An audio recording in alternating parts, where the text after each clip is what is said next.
नाजरीन आदाब, मैं मुदस्सिर अहमद इनकलाब न्यूज़ की खसूसी पेशकश के साथ आपके सामने पेश हुआ हूँ। नाजरीन, जैसा कि आप तमाम जानते हैं कि इस वक्त दुनिया के मुख्तलिफ कौमें अपने अपने मुस्तक़बिल के लिए अपनी नस्लों को तैयार कर रहे हैं। अपनी नस्लों के लिए जो बुनियादी ज़रूरियात हैं उन्हें फ़राहम करने के लिए मुसलसल कोशिशें कर रही हैं। ख़ास तौर से तालीम के शोबे में दूसरी कौमें मुसलमानों से कहीं आगे हैं, लेकिन मुसलमान अब भी मसलकी और मकतबी इख्तिलाफ़ात में से जूझ रहे हैं।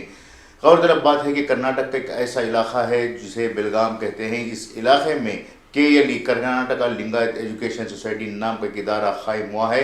ये इदारा 1916 में क़ायम हुआ था। आज इस इदारे के मातहत तकरीबन 250 तालीमी इदारे खिदमात अंजाम दे रहे हैं। 1916 में क़ायम शुदा इस इदारे का मकसद लिंगायत समाज को तालीम से आरास्ता करना था, और इस सिलसिले में उन्होंने जो पेशरफ्त की थी उस सिलसिले में वो मुसलसल कामयाब होते जा रहे हैं। आज KLE इंस्टीट्यूशन से जो कामयाब होने वाले लिंगायत समाज के लोग हैं वो समाज के मुख्तलिफ शोबों में खिदमात अंजाम दे रहे हैं। लॉ हो या फिर इंजीनियरिंग की फील्ड हो, सहाफ़त हो या फिर मेडिकल साइंस की फील्ड हो, इन तमाम शोबों में KLE इंस्टीट्यूट से फारिग होने वाले लाखों अफराद खिदमात अंजाम दे रहे हैं। ये लोग वहाँ से तालीम हासिल करने के बाद न सिर्फ अपने लिए ज़िंदगी जी रहे हैं, बल्कि वो लिंगायत समाज की फलाह व बहबूदी और तरक्की के लिए मुसलसल कोशा हैं।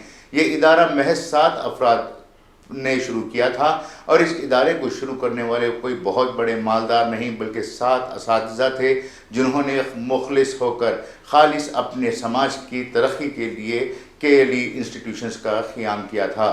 लेकिन आज मुसलमानों की बात की जाए तो मुसलमानों के पास बेइंतहा मालदारों का एक तबक़ा है, मालदारों का एक बड़ा वसी हल्का है। बावजूद इसके मुसलमानों के पास इखलास से काम करने वाले अफराद की कमी है।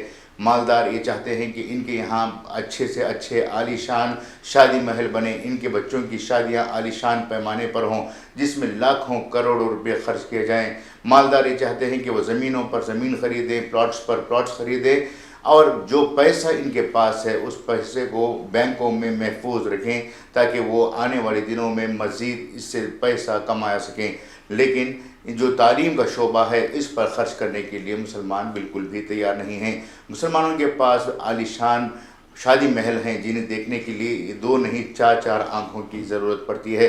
मुसलमानों के जो बंगले हैं इस वक्त एक तबक़ा के पास ऐसे ऐसे बंगले हैं जिसमें रहने वाले सिर्फ 2 अफराद होते हैं, लेकिन इनकी जो ख्वाहिशात हैं वो बेइंतहा होते हैं। यकीनन मुसलमानों को तालीम के शोबे में काम करने वालों की ज़रूरत है।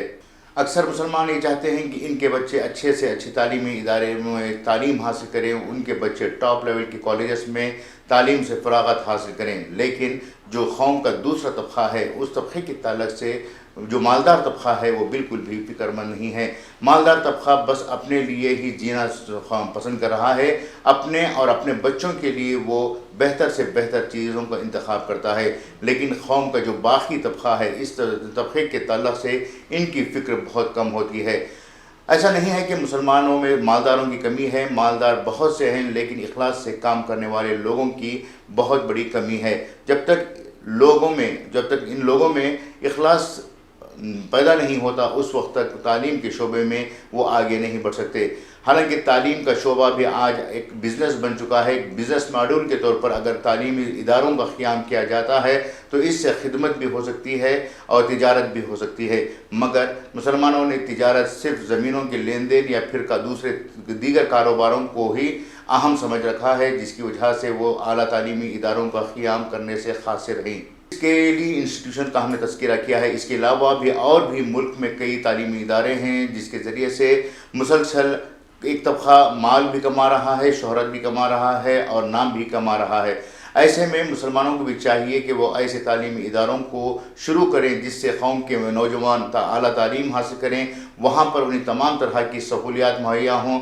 वो अगर ये सिलसिला आज शुरू किया जाए तो यकीनन आने वाले 50 सालों के दौरान ये जो तालीमी इदारे क़ायम किए जाते हैं वो बहुत ही ज़्यादा तरक्की याफ्ता तालीमी इदारे बन सकते हैं। अलीगढ़ मुस्लिम यूनिवर्सिटी की ही मिसाल लें, जब सर सैयद अहमद ख़ान ने इस इदारे को क़ायम किया था तो उन्होंने ये नहीं सोचा था कि ये इदारा आगे चलकर दुनिया भर में मशहूर हो जाएगा और इस इदारे से फ़ारिग़ होने वाले तलबा دنیا بھر میں مختلف شعبوں میں خدمات انجام دیں گے۔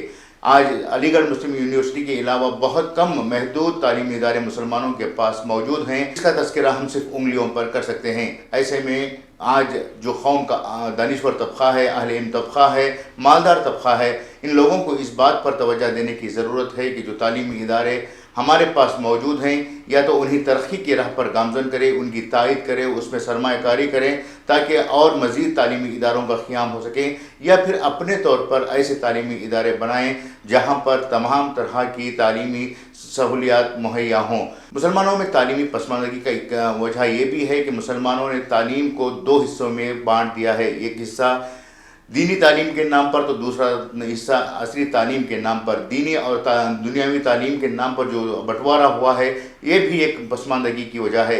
حالانکہ اسلام میں دنیاوی اور دینی تعلیم کو علیحدہ نہیں کیا گیا ہے، نہ ہی اس کا کوئی ٹاپک شریعت میں یا پھر اسلامی قانون میں موجود ہے، مگر مسلمانوں نے خود اپنے طور پر اسلامی اور عصری تعلیم کو دو حصوں میں بانٹ کر مسلمانوں کو ایک طرح سے پسماندگی میں ڈھکیلنا شروع کیا ہے۔ اگر دونوں ہی تعلیم کو، دونوں ہی جو سبجیکٹس ہیں ان کو ملا کر اگر مسلمان آگے بڑھتے ہیں تو یقیناً یہ مسلمانوں کی بہت بڑی کامیابی ہو سکتی ہے۔